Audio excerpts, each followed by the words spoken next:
إنا نحن نزلنا الذكر وإنا له لحافظون. Qur'onni haqiqatan biz nozil qildik va cho'qim uni qo'g'daymiz. Hürmetlik ügengüç qarindoshlar, darsimizning oxirida davomlashtiramiz. Bismillahirrahmanirrahim. Hozirgi darsimizda o'rganmoqchi bo'lgan muhim nuqta harflarningki sifatlari. Harflarningki sifatlari. Sifatlar deganimizda xuddi har bir odamningki sifatlariga xilma-xil sifatlar bo'ladi. Masalan, uruq, semiz, egiz, bakar degandek nurg'ulg'an sifatlar bo'ladi. Shunga o'xshash harflarningmi arab tilidagi harflarningmi har bir harfning 5 dan yoki bo'lmasa 6 dan sifatlar bo'ladi. Masalan, ko'tarangi, jarangliq yoki jaransiz degandek shunday sifatlar bo'ladi. Bugungi darsimizda harflarningki sifatlari bilan tanishamiz inshaalloh.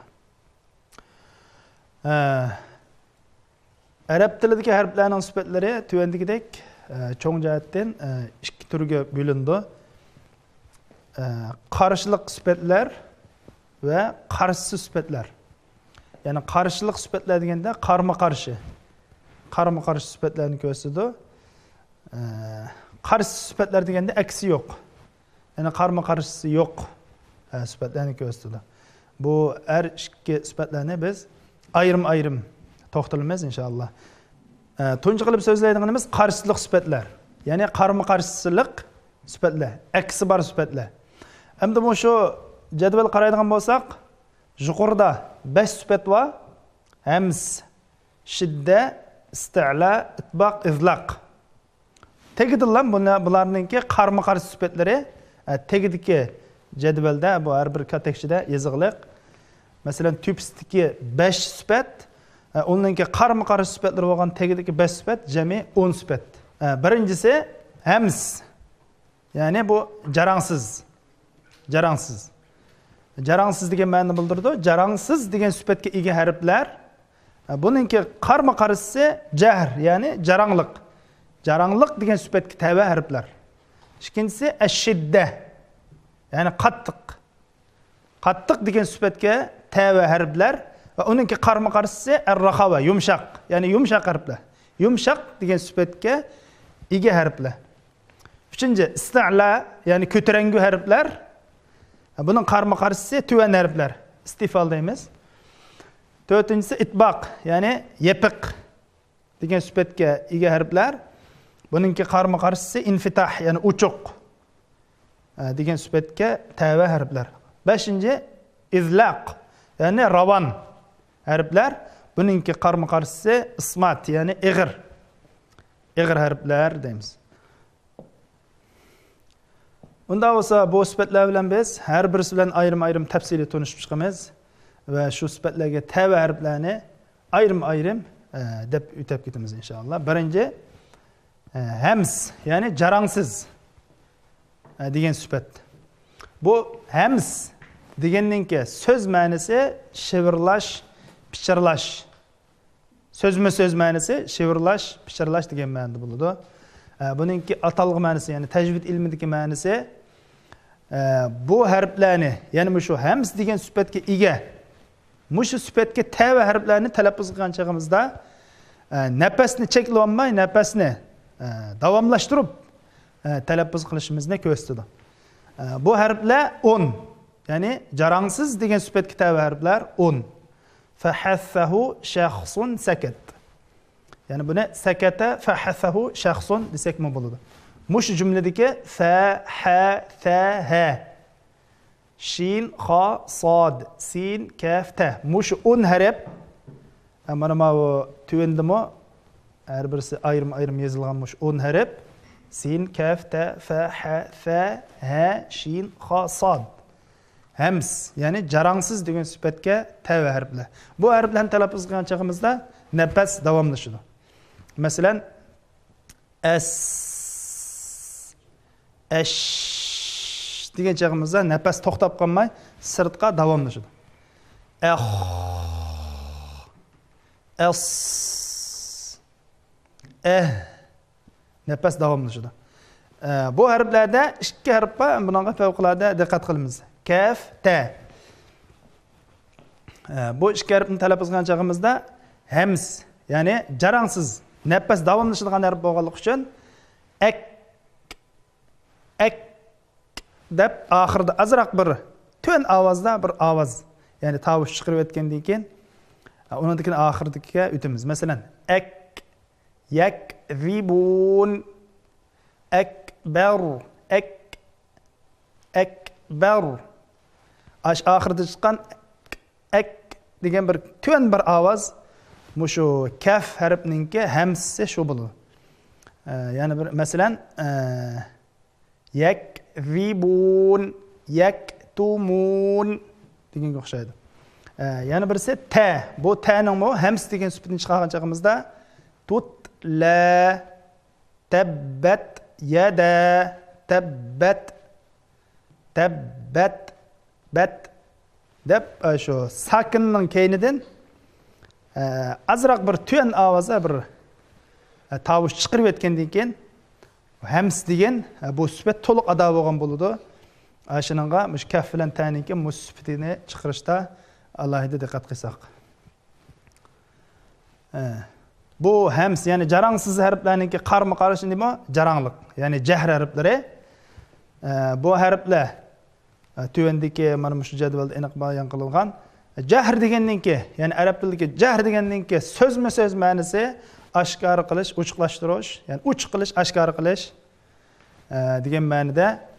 Buningki atalg'u ma'nosi ya'ni mushu hamsninki qarama-qarshi dedik-ku biz. Hams harfi bilan talaffuz qilgan chog'imizda nafas davomlashdi. Jahrda nafas davomlashmay to'xtab qoladi. Masalan, aq deb mush qofni talaffuz qilgan chog'imizda biz qofning maxrijida nafas to'silib qoladi. Sirtqa davomlashmaydi. Qanchalik kuchimizni qat'iy nazar davomlashtira olmaymiz. Demak, mush yerda nafas davomlashmay harflarningki maxrijida qapsilib, ya'ni to'silib turib qoladi. Aq degandek. Bu harflar jarangsiz 10 harflardan boshqa qilib qolgan 18 harf jaranglik degan sifatga ega bo'ladi. Masalan, ba, jim, dal, zal, ro, za, dod, to, va, ayn, g'ayn, qof, lam, mim, nun, vav, hamza, ya. Keyindagi sifatlardan ash-shidda, ya'ni qattiq. Qattiq harflar yoki bo'lmasa qattiq degan sifatga ega. Mushu sifatga tabi harflar.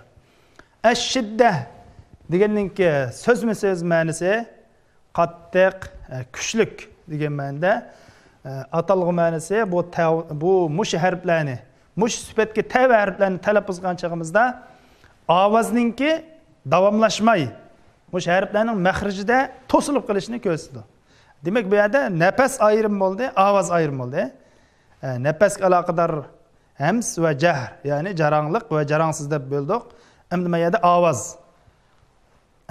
Tovushlarni, ya'ni harflarni talaffuz qilgan chog'imizda ovozning davomlashmay harflarning maxrijida qapsilib qolishini biz nima deymiz? Shidda. Ya'ni shidda, qattiq. Qattiq degan sifatga ega harflar deymiz. Bu harflar ajidu qatim bakat degan so'zga yig'inchoqlangan jim, dal, qof, to, ba, kaf, hamza, ta. Mush harflar qattiq degan sifatga tabi harflar. Bu shidda, ya'ni qattiqninki qarama-qarshisi bo'lgan yumshoq, ya'ni rahova. Rahova harflari bo'lgan bo'lsa, rahova harflari bo'lsa qattiq harflarning qilib qolgan harflar. Qilib qolgan harflar. Rahova deganninki so'zma-so'z ma'nosi yumshoq, ojiz va bo'sh degan ma'noni bildirdi. Bu harflarni talaffuz qilgan chog'imizda yuqorqi qattiqninki aksi. Ya'ni ovoz sirtqa davomlashadi. Ovoz davomlashadi. Masalan, as, az, Ash desek ovoz davomlashadi. Ovoz davomlashadigan harflar raqaba, ya'ni yumshoq harflar deyiladi. Bu harflarning soni 15. Fa, ha, kha, val, za, sin, shin, sad, dad, va, g'ayn, fa, vav, ha, ya. Keyingi sifati, oxiridagi sifat istila, ya'ni ko'tarangu. Ko'tarangu degan sifatga ega harflar, ya'ni ko'tarangu degan chaqda tilninki ko'tarilishi, tilninki o'tirisi va oxirining yuqori ko'tarilishini ko'z tutgan bo'ladi. Ya'ni istila degandan keyin so'z ma'nosi o'rlash va ko'tarilish dedik. O'rlash va ko'tarilish. Tajvid ilmidagi ma'nosi mana bu yoqqa qaranglar, shu nima qarasanglar, yoziqliq tovushni talaffuz qilgan chog'imizda, ya'ni shu istila degan sifatga, ya'ni ko'taranki degan sifatga tava harflarini talaffuz qilgan chog'imizda tilimizningki keyni tarafi, o'ttir qismi bor, o'ttir qismi va keyin tarafi ustinki tanglayga ko'tarildi yoki chaplashadi. Mayli bu harflar zirliq, peshliq yoki zabarlik holatida bo'lsin, qaysi holatda bo'lishiga qat'iy nazar tilning o'tirisi va oxirgi qismi yuqoriga ko'tariladi. Ya'ni birga nafas, ya'ni o'pkadan kelgan havo iqimi yuqori qarta besim qiladi. Ya'ni besimi yuqori qarta bo'ladi. Masalan, xo desak, xo nafas yuqori qarta bo'ldi. Masalan, tilning oxirgi qismi ustinki tanglayga chaplashgan bo'ldi, ko'tarildi. Bu harflar 7 harf: xo, sod, bod, to, va, g'ayn, qof. Xossa, dog'tin, qiv degan shu jumlaga yig'inchoqlangan 7 harf. Buningki qarama-qarshi sifati bo'lsa istifal, ya'ni tuvan degan sifatga tava harflar. Istifal degandan-ki so'z ma'nosi tuvallash bo'ladi. Ya'ni bu harf bilan talaffuz qilgan chog'imizda tilimizningki ko'tarilib olmay, tuvan, ya'ni normal holatini saqlashni ko'rsatadi. Ya'ni tilning o'tirisi va oxirgi qismi ko'tarilmay, normal holatida saqlanishini, normal holatini saqlab qolishini ko'rsatadi. Ya'ni tilimiz ko'tarilmaydi. Bu harflar qilib qolgan 21 harf. Biz ko'tarangi harflar 7 dedik. Qilib qolgan 21 harf tuvan harflar, ya'ni istifal degan sifatga tava harflar bo'ladi.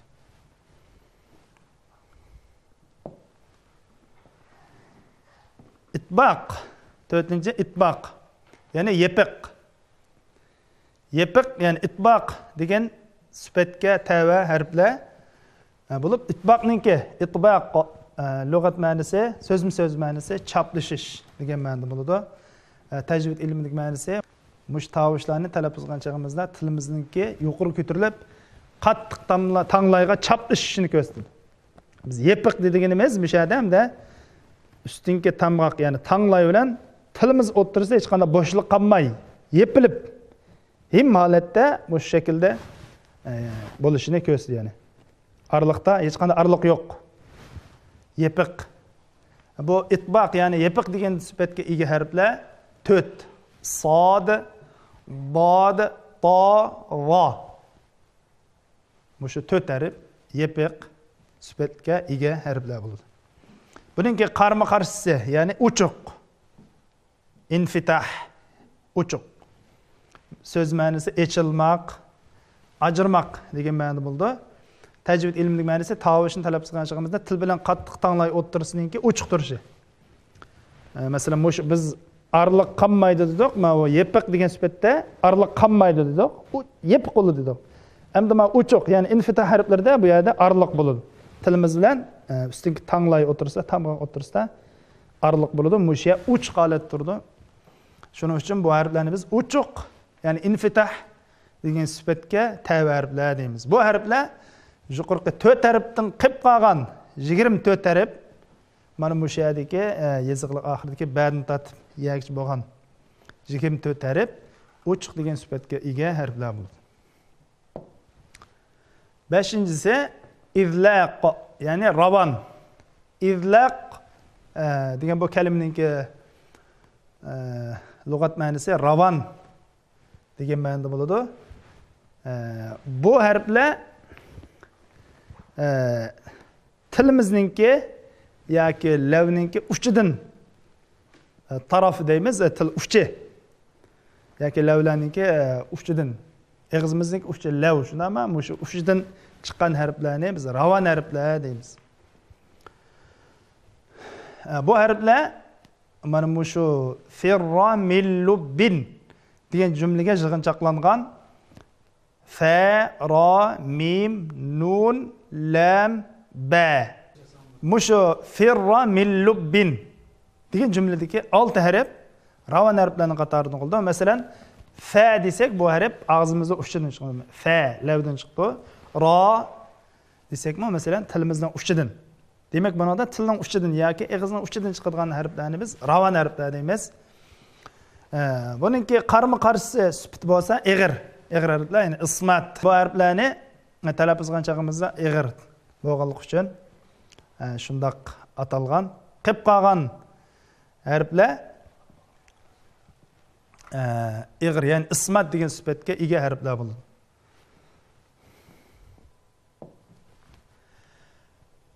Biz oldi bilan sifatlarni cho'ng ikkiga bo'ldik. Qarama-qarshilik sifatlar va qarama-qarshisiz sifatlar deb. Qarama-qarshilik sifatlarga tava 10 sifatni so'zlab bo'ldik. Hozir qarama-qarshisiz sifatlar, mana shu sifatlarni so'zlaymiz.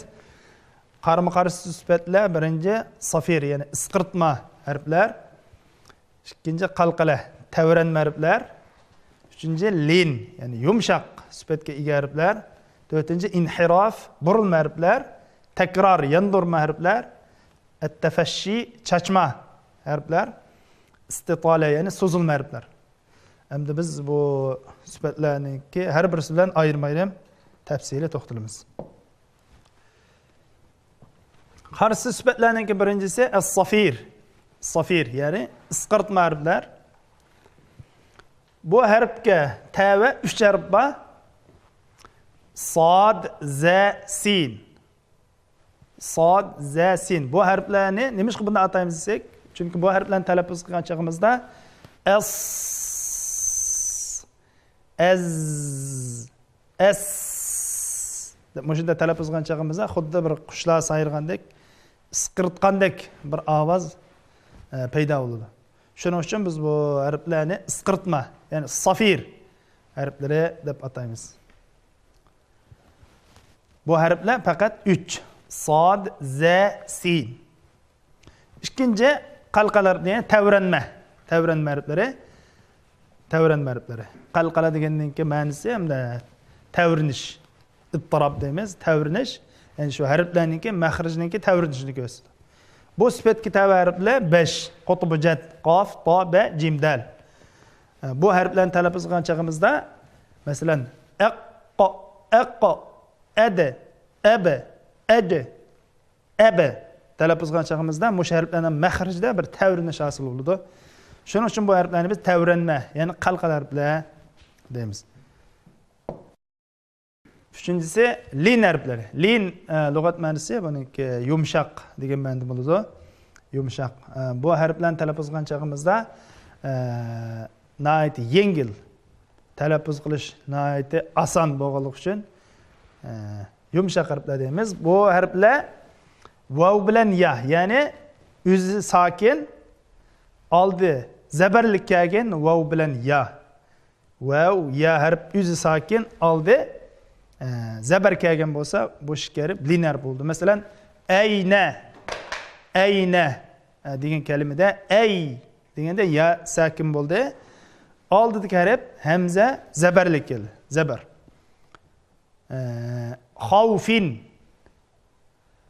Xavfin desak, bu yerdagi vav o'zi sokin, oldidagi harf xo zabarlik bo'ldi. Demak, bu yerdagi ya bilan vavdan iborat ikki harf o'zi sokin, oldidagi harf zabarlik bo'lgan taqdirda bu ikki harf lin harflari, ya'ni yengil harflar ning qatoridan bo'ladi. 4-chi inhirof. Bu inhirof deganning so'z ma'nosi, ya'ni so'z ma'nosi burilish, qiyish deganlik bo'lib, atalg'i ma'nosi bu harflarni talaffuz qilgan chog'imizda tilningki qayrilishi, ya'ni tilningki qayrilish tufaylidan ohangda ig'ish bo'lganligi uchun biz bu harflarni burilma harflar deymiz. Bu harflarni talaffuz qilgan chog'imizda tilning qayrilishi sababidan ohangda bir ig'ish paydo bo'lg'achqa, ig'ish hosil bo'lg'achqa bu harflarni biz burilma harflar deb ataymiz. Bu burilma, ya'ni inhirof degan sifatga tabi harflar faqat 2. Ro, lam. Ro, lam. Keyindagi sifat takror deymiz, yondirma. Yondirma harflar. Bu sifatga tabi faqat ro. Ro. Yondirma degan ma'noda bo'ladi. Bu takror degan ma'nosi, so'z ma'nosi. Bu ro harfini talaffuz qilgan chog'imizda tilimizning uchi tavrinadi. Shuning uchun buni yondirma harf deymiz. Masalan,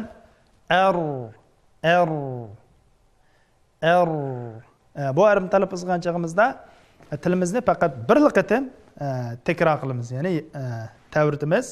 Uni ush qilib etsak, masalan, deb talaffuz qilsak, bu xato bo'ladi. Faqat bir qatim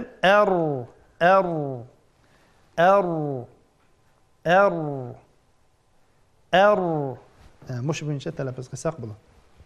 Demak, takror, ya'ni yondirma degan sifatga tabi faqat bir harf. U bo'lsa ra. Tafashshi, at-tafashshi, ya'ni chachma. Tafashshi degandan keyin chechilish degan ma'nosi bo'ladi.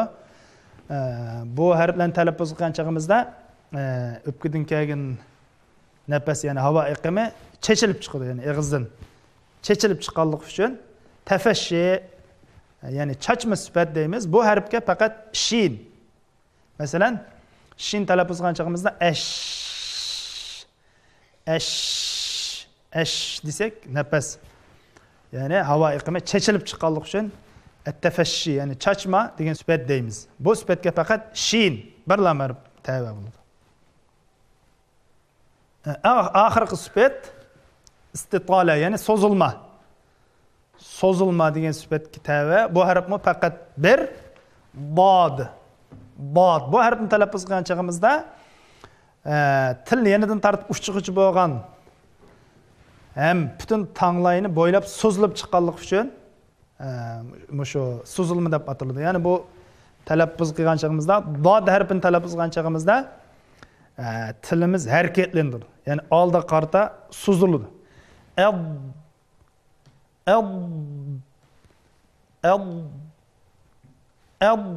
Ya'ni tilimiz oldi qarta so'zilish asl bo'ladi. Shuning uchun bu harfni biz so'zilma, ya'ni istitala harf deymiz.